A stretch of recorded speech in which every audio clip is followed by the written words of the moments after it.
You know what? I just have to say I'm really, really delighted to have met you personally. Yeah, well, it's great to... Thank you, sir. This is Project Camelot, and my name is Bill Ryan, with my partner, Kerry Cassidy.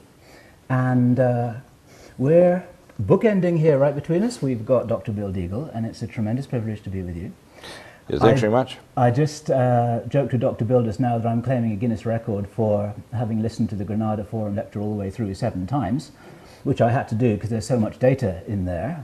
And not only that, in a phone call just a few days ago, Dr. Bill told us that he'd probably only presented about 10% of the information which he has to offer. And one of the things which we hope to do in the next couple of hours is to see whether we can get on record as much of the remaining 90% as possible. And in particular, many of the people viewing this video now, and the two of us, Kerry and myself in particular, are really interested and focused on what is going to be happening in the immediate few weeks and months. And I think one of the phrases that Bill used was the calm before the storm. What's the storm? Well, there's the best way to think is the Army War College, and if talk to people that work in the Marine Army War College and other places, and what they do is they war game it out. They have people that sit around big boardroom tables, and then what they do is they put it into simulation computers. They use Simula, pt.1, and other languages that were actually developed for the military, and then they put it on their own supercomputers, and then they run through a number of simulations. So every war, every conflict, every national emergency has already been scenarioed out. People don't realize just how much computing power has been put into these things, for everything from, you know, ET invasions to a tsunami hitting the west coast, to the Cumbre Viejo, to a civil disruption because of an earthquake in the New Madrid Fault in the Midwest. So basically everything's been simulated. There's a number of items. Now, what I often try to do on my radio show, which is the NutriMedical Report, is on Genesis Network. And the two websites, if you want to check it out, is Nutri, N-U-T-R-I, medical.com, where I have a lot of the anti-aging, life extension, civil defense, and other information. And the other website is Clay and Iron, CLAYANDIRON.com. The network is Genesis Networks out of St. Paul, Minnesota. And their website for getting podcasts, streaming, and on-demand, which replays the shows, is GCN, George Charlie Nancy Live.com. What I try to do in my show is I realize that one of the things about having a regular radio show is you can bring in all these experts and guests, but there's several ways of approaching it. My approach has been to try that if they listen to enough shows, that people will start to see a montage of images that will change their paradigm. Mm-hmm. Because you can't change people by necessarily beating them over the head with the facts if they emotionally aren't ready for that. Yeah. And you also have to change their paradigm by what I call by the little grades that happen as they listen to more and more people, and they are willing to accept one message from one type of person, or one way of doing it, or a little humor, or some music. Yeah. And eventually they get to the point where they're able to then accept the intellectual truths, the spiritual truths, and so on. The two key things that I try to teach in my show are the first thing is that people don't know what they are. People really don't know what kind of a being they are, and because of that, which is in many cases kept purposely away from them, they're manipulated. For example, if you didn't know you were a bird, you'd obviously not try to fly. Yep. Right? Good analogy. The other thing is I try to teach them is that everything that they have learned in the past has been pre-digested and presented to them, so they really don't understand the nature of the universe they live in. Yeah. They don't even know what, quote, reality is. And all this is one of the parameters in the model, presumably, that people are interacting with this stage show, right, with a very limited amount of information at their disposal with which to react and make appropriate judgments. Right. So what I try to do is I try to stretch them beyond that. And one of the things that I try to do is there's no such thing as a sacred cow. Whether it's a political view, a religious view, a scientific view, it has to be, you know, trust but verify. You know, Ronald Reagan, before he had too many aspartame jelly beans. The idea is that eventually you'll get enough evidence and enough logical things that you have what I call the two witnesses. It has to not assault your intellect, the information, and it also has to ring with your spirit. Good.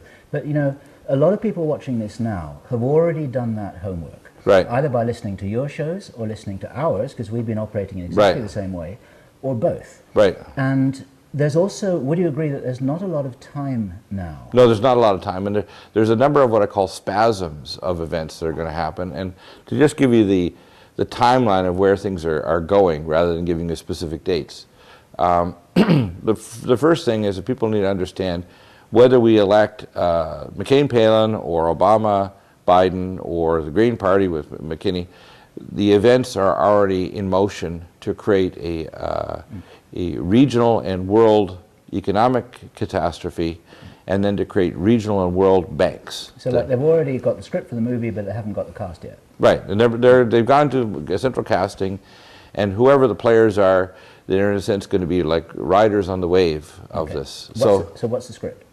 Well, the script basically is that, and I'll back up a little bit, because...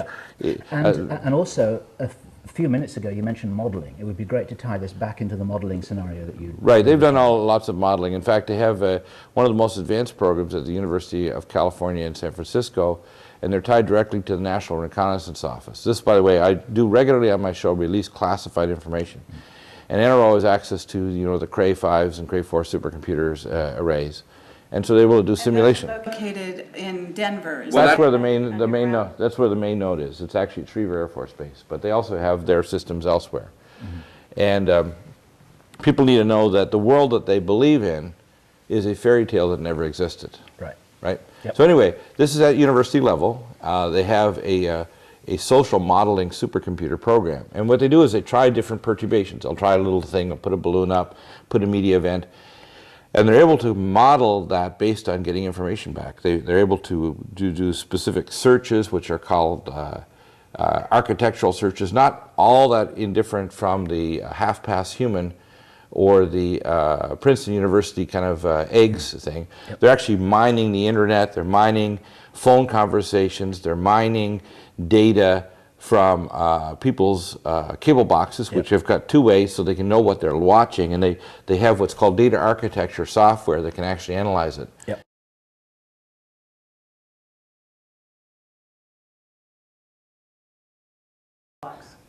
That's a possibility that they can do that, but the most important is they just know what they're viewing, and if they know what they're viewing, what the box is turned on to, they can actually put this back into their data, and they can then say, based on area code distribution, demographics, etc., because people need to know that every phone conversation always was monitored, every fax always was monitored, and they have had supercomputers, and in 2003 they launched what's called the AI system, which is a intelligent supercomputer with the intelligence of a human being, in other words, a smart human being, but able to think 10 trillion times faster, with the access to all known knowledge and history, and a complete access to the internet and all of the communication pathways. So, okay, with that in mind, the modeling, they are making their plan, their agenda is going to be played out as what, the biggest surprise they can think of? Well, no, what they do is they already have a cybernetic copy of the Earth, and they can actually do models with that and try to do what's called timeline pathway analysis. And right, but how do they choose? Do you know that? Yeah. Part of virtual world with virtual people. They get a virtual world. I actually took care of employees working on what's called the Sentient World Project in Denver. And it's but I still don't understand what, you know, how they're choosing their scenario. In other words, we know that the financial collapse. Well, they is can try a being scenario, and they can orchestrated. actually try it in the cyber world, and then they can see the response based on But have you gotten parameters. feedback from, say, secret deep black projects saying, you know, they've chosen this scenario? Some things. Some things. Yeah. Give us some clues, Bill. We'll give you an example. One of the first things is, by doing this modeling, it means that they don't do it in just a kind of like, in other words, they're not just trying it on the public. They try a different thing. For example, they had the countrywide financial collapse earlier this year, and then they had the collapse of Lehman Brothers, and they try each thing, and they try to see what kind of response they're getting from the public, and they feed back into their model. Now, when I took care of the people that were working on the Sentient World Project, they actually created a cybernetic model of the Earth that's an actual physical model in hyperspace that is down to a tolerance of about 1.5 centimeters. So all the roadways, buildings, everything, people, everybody inside that model are actually considered called nodes. That's their actual term they use for it. Yep. Besides doing the cybernetic computer modeling, they're using other technologies. Some of them are quite alien, if you want to call them. Okay, I can believe it. And when they're using these technologies so they can actually analyze timeline pathways, because what they're trying to do... You're talking about Looking Glass then. Yeah, Looking Glass is another... Looking Glass. Yeah, exactly. And of course, a lot of people don't understand that most of these are actually based on what's called torsional vortex imaging, which is hyperdimensional imaging. And torsional vortex imaging we've had since the 1950s, reverse engineered. Yep. Torsional vortex imaging was the top project of HARP. It was not the bottom project, it was the top project. Okay. So torsional vortex imaging allows them to look through the Earth to see all the resources. So the primary thing was to drop a thermomagnetic mirror with aluminum and barium salts at Which is a 73. chemtrail project. Yeah, but it's really high. It's 73 to 80,000 feet. You won't see these. Okay. And when the particles are put up there, they last 2 to 3 years in space because they layer out and they get locked into that layer at the upper troposphere. Okay. Yep. And it acts as a mirror for what's called torsional vortex imaging. So they can throw a pulse and then see an echo that comes back and they can image it. I got it. Yep. So they can see oil resources, gold, minerals, titanium, whatever they need. And they can also see through the Earth and see underground bases, cities, facilities. So for example, when the including stuff that isn't even ours. Right. Yep. And they can also see stuff that's not ours. Exactly. See giant caves and cavern systems that go hundreds of miles through the Midwest. Right. But they can also see things like military bases, like the Chinese nuclear and military munitions base that was struck with a tectonic weapon in Sichuan, West China. Yep. That was a specific use of tectonic technology, right? Now we have our version of it, and the Russians have had a new system called a supercapacitor technology. So they're able to make these very, very powerful capacitors that can generate similar things to our HARP technology. Okay, but where are they going with this? That's actually what we... Yeah, where are they going with all this, just to give you an idea? The first thing is you have to look at the menu of what they have, and they try various items, try to perturbate it and then do computer modeling, and then they decide on whether they're going to proceed now or in the near future. Like a lot of people say, well, why hasn't there been another 9/11? Right? Another, like, blowing up cities or doing other things. Because for years they've been doing war game simulations of a 10 kiloton nuke in a number of cities. For example, this year it was in Portland Harbor, and last year it was in Charleston Harbor, where they actually did a simulation of and it was not just the U.S., it was U.S., British, and Canadian, where they're doing a joint war game simulation of this and trying to see the civil defense and the radiation plume and the movement of the public and, you know, how to handle the bodies and all this kind of thing. So they're doing all of that. They do this on multiple levels, and they feed the data back into their supercomputers to decide what will work best. One of the things that we did back in the late 90s, I was a doctor for Rocky Mountain Occupational Medicine, and we got the contract for the hazmat teams in Colorado, for the FBI and the Center for Disease Control to do a war game simulation called Operation Top Off and Operation Dark Winter. We did a simulation at the you did a simulation at the Performing Arts Center on a, quote, simulated release, not a real release, of pneumonic plague. And we wanted to look at the kill ratio in terms of how quickly the system could be activated, the EMS system, to be able to get people and treat them and triage them and whatever. And we did a similar one down on the 17th Avenue of downtown Denver at the second floor window of an apartment, and we had we even set up a sprayer to spray out the window with a little compressed air, a little vapor stream, which was supposedly anthrax. So it would be a weaponized anthrax stream that would actually spray out that second floor window, and that anthrax stream would then, we would then have people go, we had hazmat officers and special forces, and they would go to various hospitals like St. Joe's, Presbyterian, St. Luke's, etc. And we try to see, we was recording all these data intake sheets, whether or not, number one, the emergency departments would activate CDC, get the proper specimens, get people treated in a timely fashion so they wouldn't die. Right. We killed everybody. On both of them. We killed everybody. Okay. So what we Why did, did you kill everybody, though? we killed everybody because the system was too inadequate. The emergency department doctors, the infectious disease, the activation of the system, the tracking back to the source of the spray would have been too long. So if there was a lethal weaponized anthrax, it only needs, let's say, 80 spores to cause a lethal infection rather than 80,000 to 100,000. Yeah. that we figured out from the dispersal at that level in the canyon of, say, 17th Avenue would have killed at least 4,000 to 5,000 people that were, during the middle of the day, would have been exposed. Right. Now, the reason why I bring out that model is they're doing this all the time with their cybernetics models because they're trying to steer society along certain timelines. Right. And they have myriad forces. All of the people in this quote, you hear the word New World Order, they're not in agreement, and there are various levels, and most of them think that they're at the top of whatever level they're at. And they're really at the bottom of another level. Okay, even the people at the top of that are human. Because the New World Order is not being run by humans. Yes. Okay? Exactly. They need to grasp this. The analogy I use in my show is, in Victorian England, they would, as part of a parlor game, they'd bring you to their gardens, and their gardener would kind of make a little maze, and then you'd go through the little maze and thought you were so quite clever because you get out in a matter of moments. And then what they do is they take you to the big maze, which is done by a very clever gardener, and the only way you could get out is if you were talked out. Okay? If you weren't talked out, you wouldn't make it out of the maze. You'd be stuck there afternoon and would not have tea or anything, right? Okay. So the thing was to humiliate you to realize that there's no way you can get out of this big maze unless you changed your paradigm of how to get out of the maze. Okay, right? good. Right. And what they're doing basically is they're, in a sense, they're sheep dipping the entire society to kind of buy into the lies of what's going on. People don't know what kind of, even modern history has completely been rewritten. Everything. But there is some waking up going on. It's happening anyway. Is this also factoring? Yes, it is. It's also being factored in. Sure it is, and that's why there's been quite delays. In fact, if you look at the published documents like Global 2000 about population reduction, if you look at the planned release of things like avian flu, if you look at them planning on blowing up cities or with dirty bombs or micronukes or doing other things, they're way behind schedule. This also means that they've also programmed in the Nutrimedical report and the Project Camelot interviews, and they're taking all of that into account and then recalculating everything, right? Well, they are, but the problem is there's a number of wild cards that they're not in control of. Which are? Well, lots of wild cards. Okay. The first one is there's a human one. Human beings are a polydimensional being that far transcends what people usually think of as human.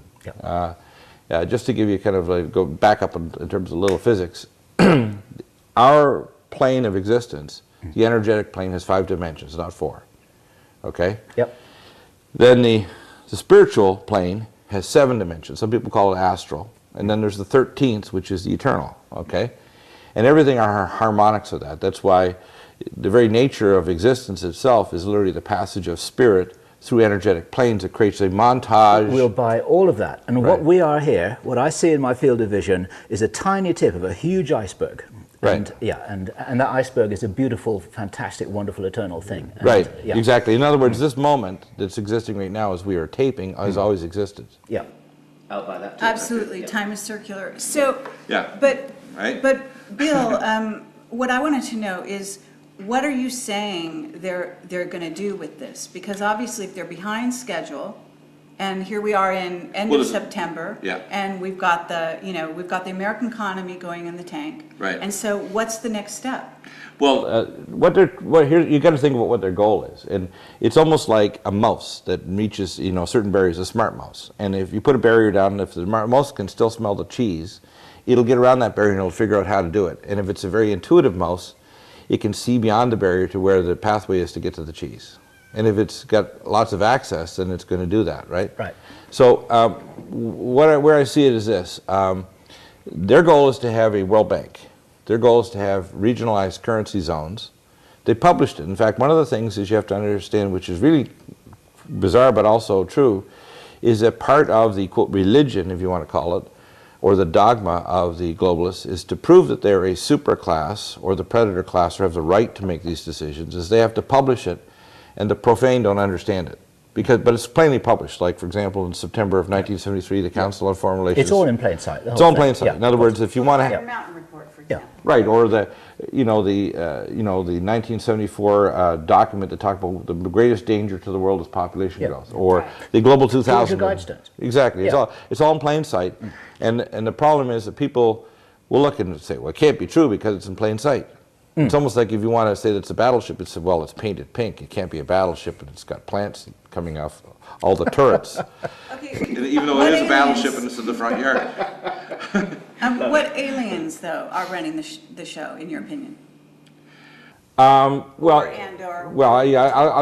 to get to that because I'm going to give you a little different spin. What we have to do is use a lot of discernment. There's basically two perspectives in the universe, and this is whether you're human or non-human.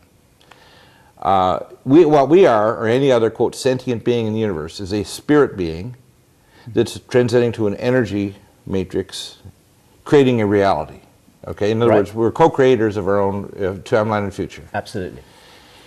And if you look at people like Michio Kaku, advanced physicists and so on, they talk about the universe in terms of energy, you know, like a zero energy culture and a level 1 energy culture, a culture that is able to leap across the galaxy and is bound by time space. But you can also use those similar principles for, you know, similar kinds of characteristics for dealing with what I call the spirituality of a sentient civilization, right? Right. So you need to use both the energy thing, and they are tied together. Yep. Because there's a lot of suppression of the technology that we already have, because spiritually we're very what I call a zero order culture. Yep. We're still in the playpen or the crib of civilization, and we've been actually quarantined for 3 shars, which is Sakurai Sitchin's passages through the galactic plane of fire, it's called. The two perspectives tie in with either being in touch with that higher self, which is the I am, the one that says, let there be light, the spirit that's in us. And it's been in all great spiritual leaders that spoke truth that they knew in their heart, whether it was Buddha or Zoroaster or whatever, all these great leaders have spoken something, and many times it's been converted or perverted or twisted, or they themselves didn't have the whole truth, they just had portions of it, so then it became a religion. Now religion is a substitute for relationship. Yep. And I call it real lies going on. And it doesn't matter if you're talking about Buddhism, Christianity, Judaism, Zoroastrianism, atheism, all the isms in the world fall into 2 categories. Either you hear the voice of the spirit that created you and created all that exists, the continuum, because without a single voice, there is no universe. One I voice, I call it. There is no one I voice. So therefore, it's either your will, the will of, in other words, deciding for yourself what is good or evil, or hearing the voice. In other words, you don't need to tell people what's right or wrong. If they're in contact with a higher self and with the creator that created them, they know what's right or wrong. Okay. Now, just bring that back to where you were when you were talking about the wildcard factors of who people really are. This is my paraphrase of what you were saying there, and how there are certain things that can't be programmed into their supercomputer because actually you're talking about aspects of human beings that are eternal and magical. Exactly, and that, you see, that point ties in with the factions, if you want to call it. You know, and you can go to all kinds of different religious books, whether it's the Hopi Indians or the Christian Bible or many other books, and they'll tell you that there's been visitations to Earth over all of the ages. Okay, now, and the way it ties into this is that some of these visitors have specific characteristics that are very common. For example, the Naga in the area of the Oceania, right, which are, you know, the serpent people, or the feathered serpent god or whatever. And what you'll find, or the Dagon, you know, which is the amphibian beings that come from a world, and therefore even the hat, for example, that's on the Pope is actually a sign, is called the sign of Dagon, right, which is the fish god, or Onanes.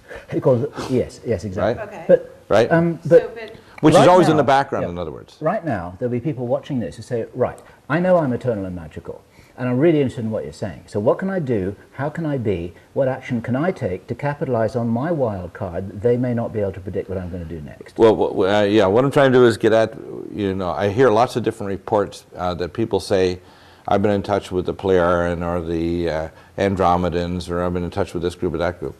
People need to use extreme discernment. Yep.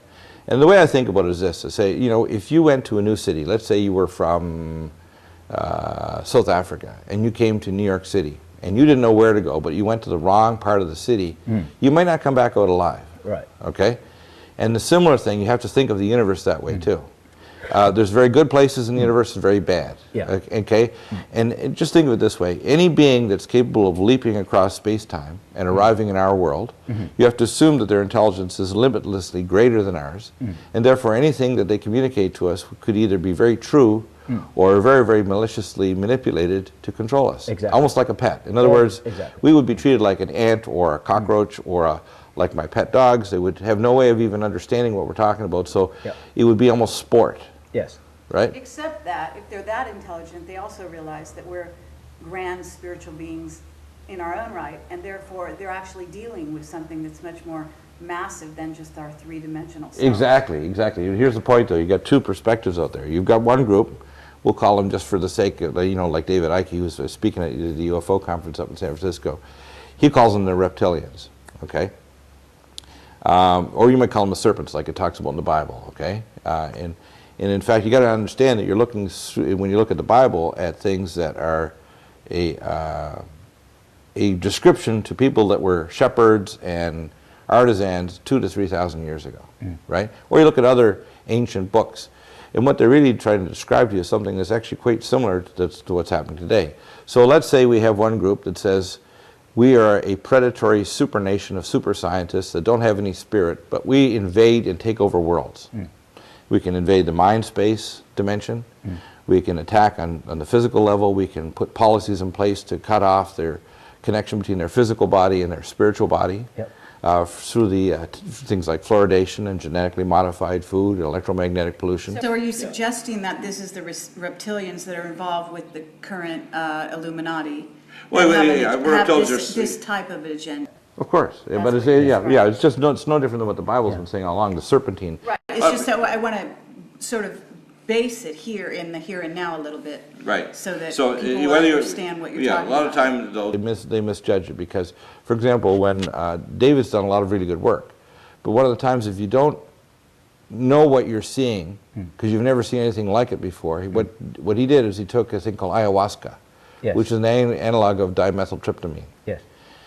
And ayahuasca and dimethyltryptamine opens up what's called the spirit eye. People call it the eye, the third eye, the astral eye, whatever. But basically it is we all are born as children with this ability to see in the spirit realm. That's why you see children see their little friends and see other things and see good and bad. And they have a thing called pavor nocturus, or night terrors, because they can see in the spirit realm things that aren't pleasant. They're very nasty, right? And they're not just making it up in their little minds because they've got hormone surges. They're actually having a problem. So the reason why I seem to be a little circuitous here is that people misinterpret the signals. For example, when after David went and took ayahuasca down in South America and he got in this altered state, he started seeing what he misinterpreted as shape-shifting. Shape-shifting doesn't occur. Well, he hadn't seen it so much himself as he was taking the reports from Arizona Wilder and others, and others, and taking those at literal face value. That's my understanding. Now, and I have no criticism of him whatsoever. No, not criticizing I'm very interested in your take on this. Well, okay, here's the important part of it. It's not to criticize him, because I think what he's doing is he's seeing in the spirit realm what's always there. Right. And when there's an intensity of that reality, it breaks through for people even that don't have any, regular sensitivity. So, for example, I've talked to people who have been in the presence of Hillary Rodham Clinton. Right. And Hillary Clinton has a presence of a demonic entity, if you want to call it transdimensional reptilian entity, that's so powerful, it's one of the most negative feelings I've ever had. Okay? And you've been in her physical presence yourself? Oh yeah, I was one of the doctors that took care of the Englewood Fire Department and the first kid shot in Columbine, Mark Taylor. And we spent about, probably an hour or so at the Dakota Ridge High School. And because I do see into the spiritual realm, okay, and that happens many times after people have had a near-death experience. I died at birth and again at 8.5. And because of that, there's a mass release of DMT, and when that happens, it changes your brain structure and the very nature of how you perceive things. If it happens when you're really young, it does it at a time when you can understand and interpret things. If it happens when you're older, you can misinterpret things. Interesting. Yep, gotcha. Did you follow me? Yes, I did. Which is the reason why when you go to any religious group, you'll find that it's always children that are exposed to things like this so that they can understand them better. Otherwise, they can be freaked out if all of a sudden you start seeing things that you say, well, look, I've lost my mind, I'm not rational anymore. Okay, but you're saying that in terms of Hillary, you're actually describing what you consider to be a demonic entity as opposed to a reptilian. Is that what you're saying? Oh, it's a reptilian, all right. And you see it, you're not seeing a 5 Okay, foot, so whatever Female, you're seeing a giant, reptilian entity. entity that's in a different dimension. Exactly. But because it's a reptilian entity doesn't necessarily make it demonic. Well, let's put it this way.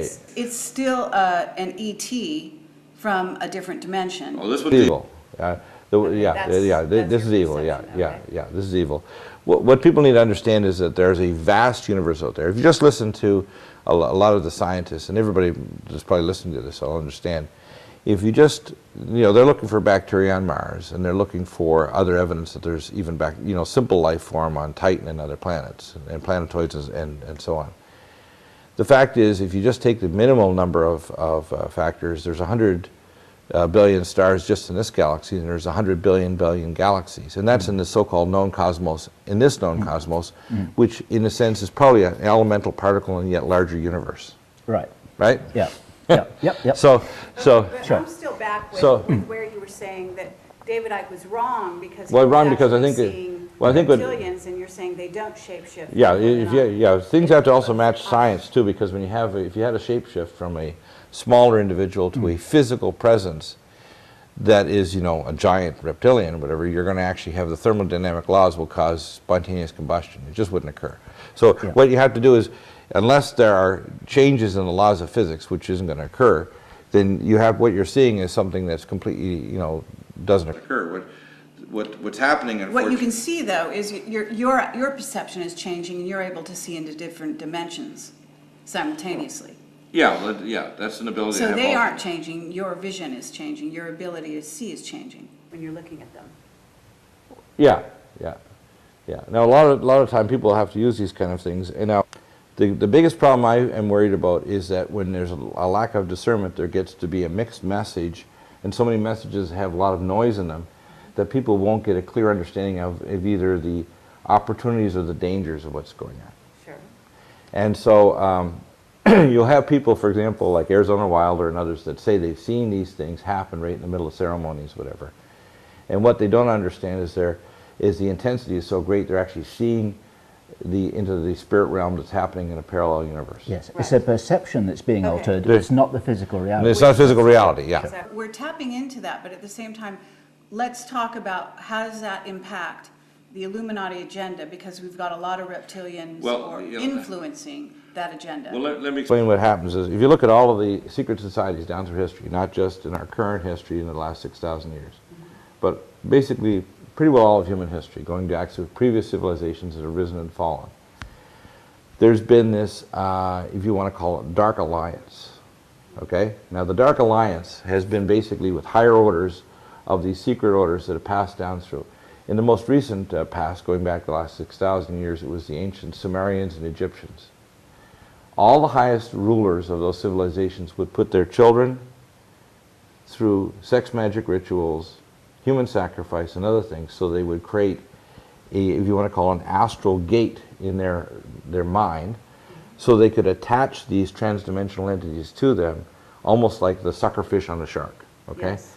And that you could not advance within any of these higher orders unless you went through these ceremonies. So Savali talks about this actually, and so does Leo Zagami. Right. So what happens is, for example, if you're going to get to higher orders within the Illuminati, you actually have to go through these rituals in order for you, and the greatest power is for your ancestors to actually, quote, curse you, to be attached by these things, to gain more physical, psychic, emotional, and intellectual powers, so then therefore you can become a, quote, human, which in Welsh is serpent man.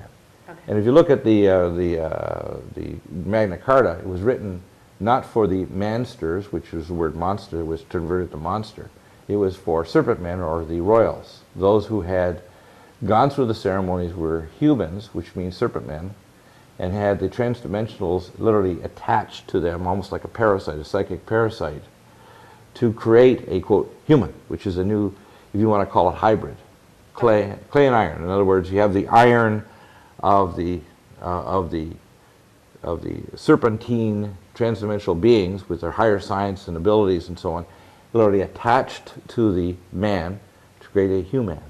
Okay. Okay. So basically, so- you've got Illuminati with this proclivity, whatever you want to call it, and then what happens? Because that's where we are now with society. These people have been leading the way, if you want to call it leading, down a dark corridor, so to speak. Well, they consider themselves, you see, one of the problems is a matter of perception. If you feel in your own twisted way that you're deciding what is right or wrong, and you feel you have the right to decide, and you're the keeper of civilization. For example, if you look at the tunic on the Teutonic Knights, right, you'll see these strange swinging arms in the form of a cross.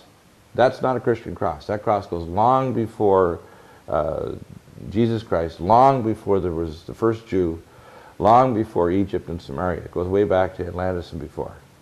Okay, you're talking that about cross, swastika as well, right? The swastika is a little different symbol, but that cross actually is a symbol called as above, below. Okay?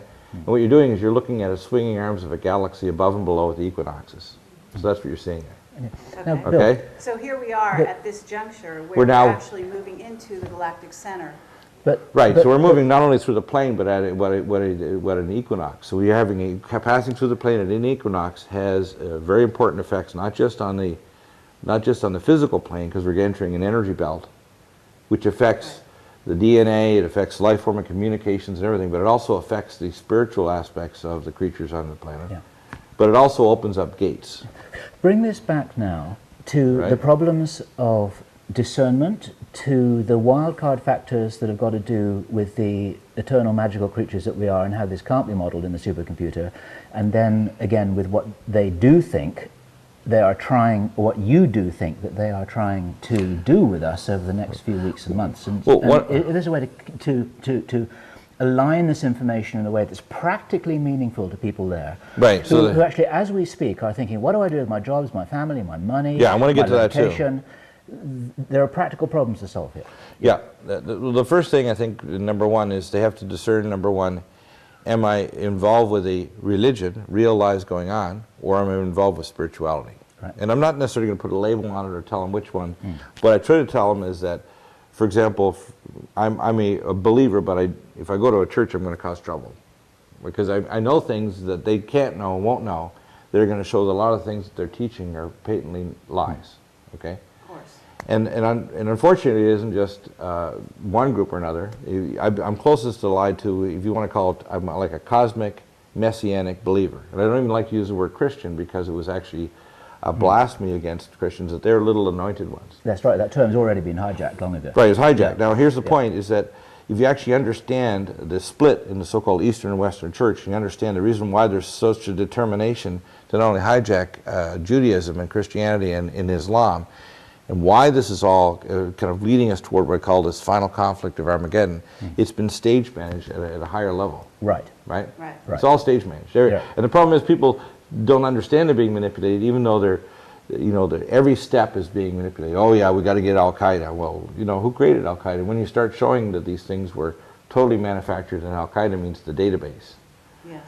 Or you'd show evidence that the World Trade Center towers were demolished with advanced explosives, including micronukes and thermite. Or you start to demonstrate the financial line, like John Boncour, who's a Mohawk, who was actually speaks prophetically. He was on the show last week. The way I want people to do is first off, don't accept something unless it's intellectually correct, at whatever level they're at, unless they go back quietly and pray and try to hear the voice of the Creator God.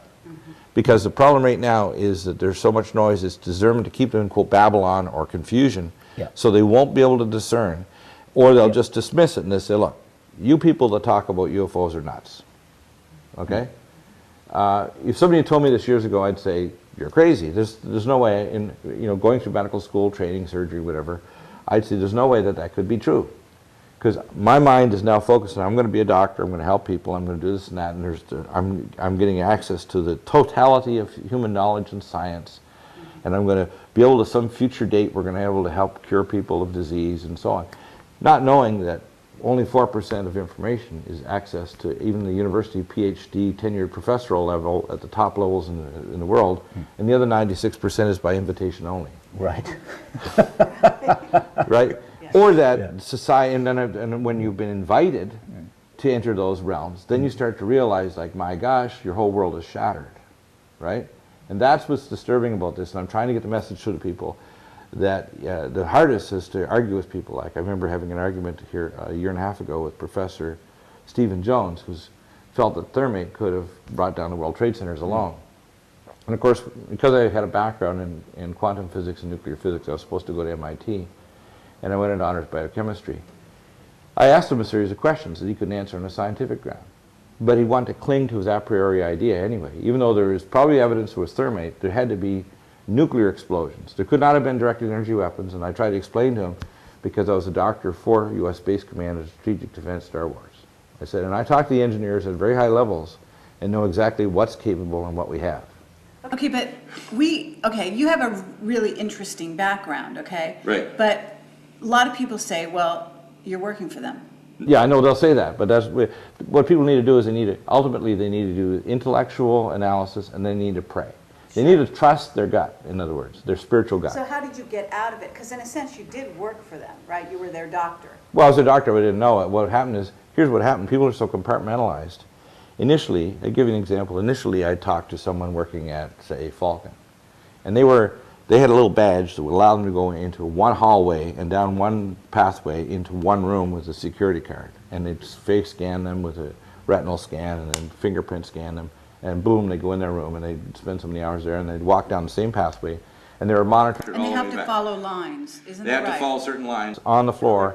And if they don't, they're immediately apprehended. And it's not pleasant. Okay? So they're very highly compartmentalized. So you can talk to your doctor. Now, these guys really love being able to talk to me, because what I would do is I would talk to all the different people. And because I have this advanced technical training, which they never assumed I did, like, on artificial intelligence, supercomputers, electronics, quantum physics, and other things, I talked to them about their project, and after a while, they were more interested in hearing what I had to tell them about what everybody else was doing and projects that they didn't know anything about. So as time went on, I gained more and more knowledge. Yeah. And because of your training, you knew what questions to ask and knew how to listen. And you knew what they would really and they wanted to talk, because they couldn't tell their wives. They weren't allowed to tell anybody, their son, their wife, their children, anybody. Or their next door neighbor. So you get this aggregate of information. Right, and so what happens And is on top of it, you've had these life-death experiences. Right, and some what I would call supernatural and some other types of experiences that all fit together. So you're putting all of this together, and then you eventually create this radio show, right? And you're interviewing witnesses and so on. But where are you at now, if we take this whole package, and you've got something to say here because you called us, and I believe you have some very interesting, you were told to call us. I was told to call. Wonderful.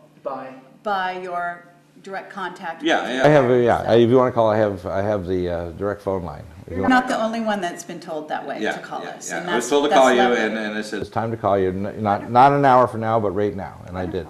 Okay. So that's interesting, and things always happen like that to me.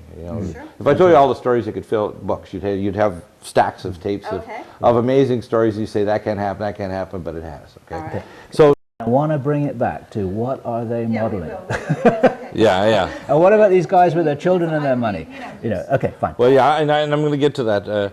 So basically, I want people to discern and use discernment, and I. Therefore, why do you think you were told to call us? At the moment, I had no idea. Okay. Okay. Do you have an idea now? Yeah. I have a very clear idea. Okay. Yeah. And do you want to sort of tell us, or do you want to go down that road? Yes, I will.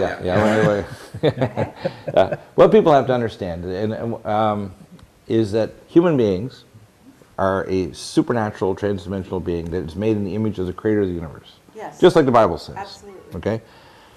But not only that, we're like cells in a body, and we're connected, almost like neurons, so that if we get to a level of revelation, it's not just for our own purpose, greedily, it's to serve the entire body of mankind.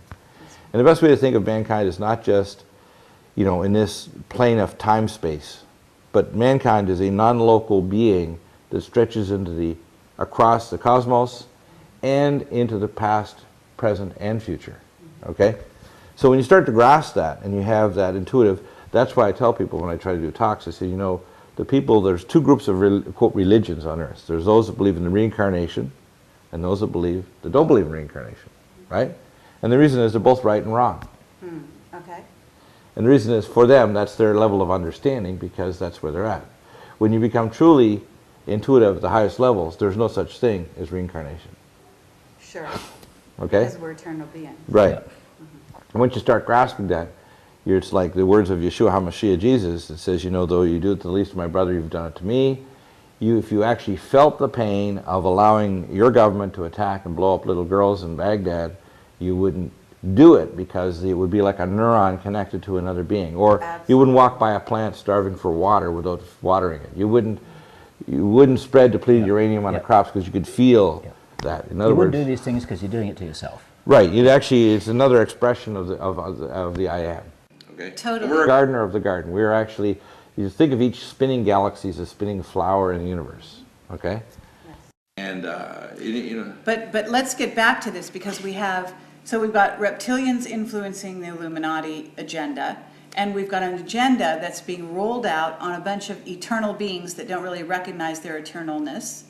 And so how's it going to play out? What's going on? well, first, the thing that I found And is... why has this been allowed Well, to it's get allowed so to get so far? far for a couple of reasons. The most important thing in the universe for sentient beings is to have free choice. In other words, to choose to remember. I mean, a lot of people think that you're going through life to learn things, or to prove a point, or to reach so many, like a point system, like a grade, and that if you reach a certain grade, you can transcend, which is totally garbage. Mm-hmm. It's like my little daughter with Down syndrome.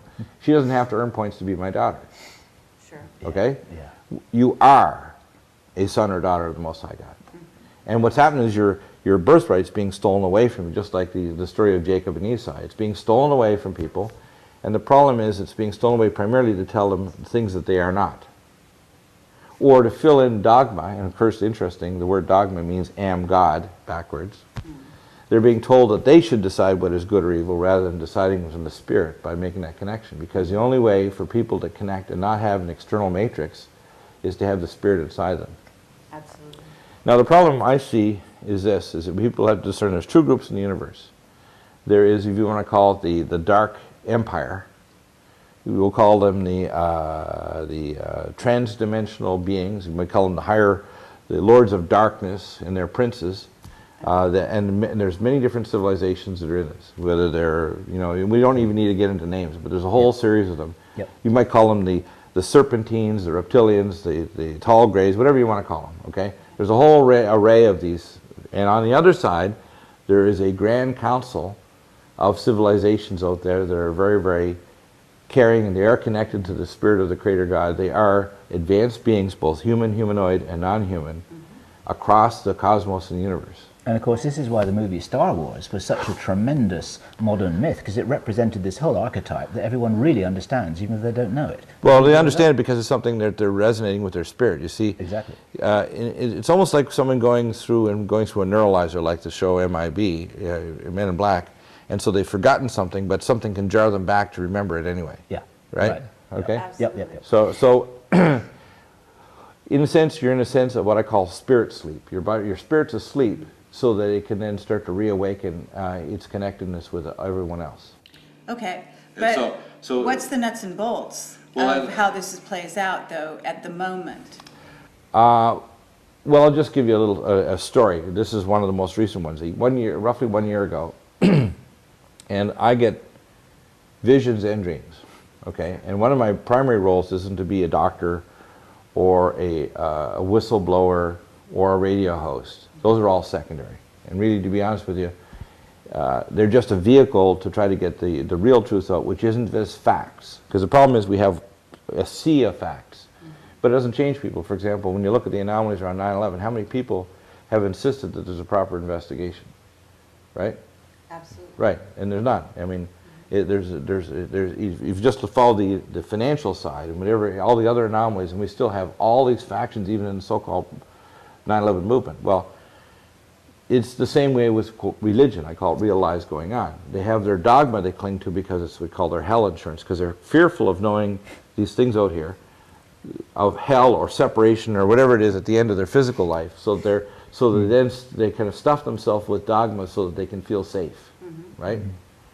Okay, but you just told us you have 3 roles that are your And the third- secondary and roles. the- What's your first role? My first role is to speak as a prophet.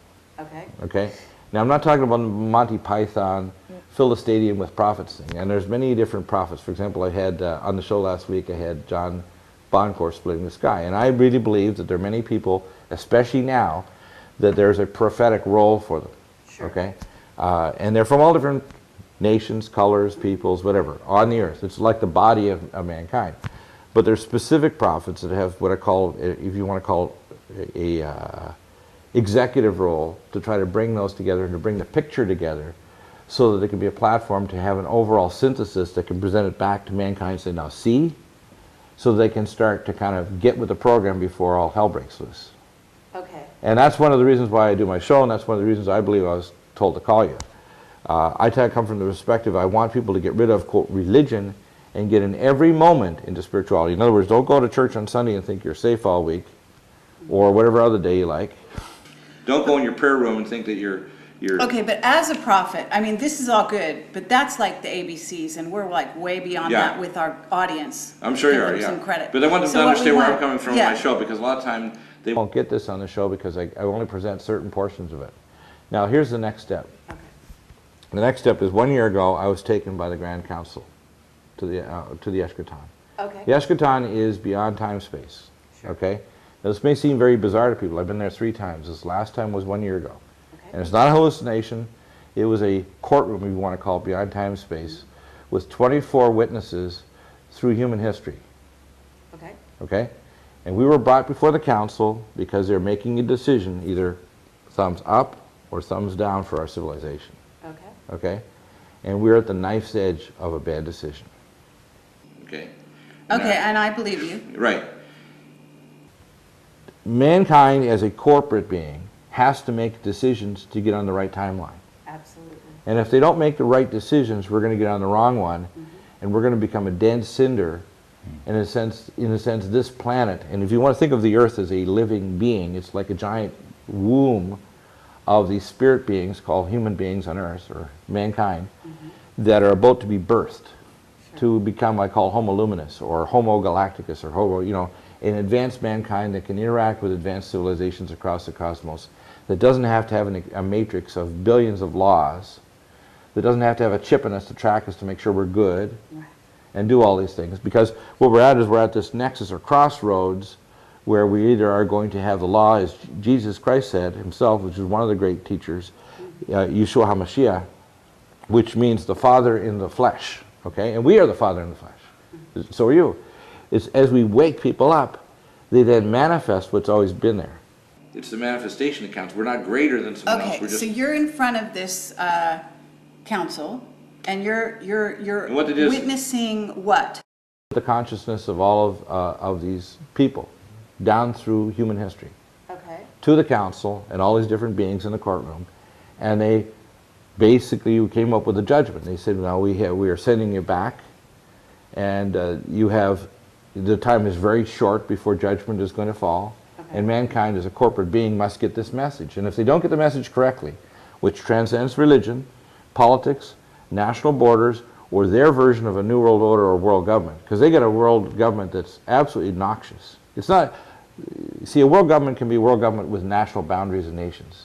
It can be with peoples that keep their recipe cards and control of their civilization. It can be with a world that has some degree of order without knocking all boundaries down and creating regional trade zones, because the world is not based on economy.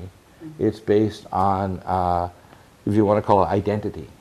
Okay, and what they're doing is they're homogenizing the identity so they can control the population and turn people into cybernetic robots, is what they want to do. Absolutely. And they're really literally moving us step by grade into a matrix. Now, the future that they're talking about is where people, citizens, can even have the option of having a brain interface chip and be loaded into a rack. And they won't even have to exist in the physical world. Their bodies would be put in life extension technology and loaded in a rack for centuries or thousands of years.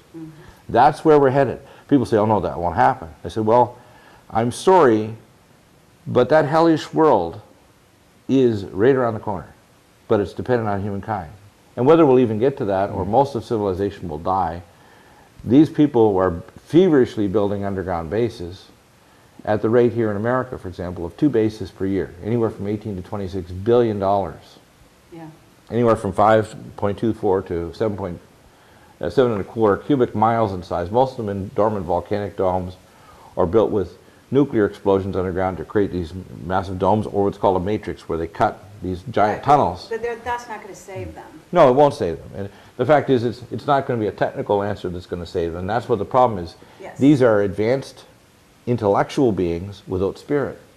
And that's the basis of what we call the reptilian or serpentine empire. It's like a group of super scientists with these super intellects with massive knowledge of energy and time, space, and jumping across the galaxy and life extension and everything, but with no spirit, because they do what is right in their own eyes.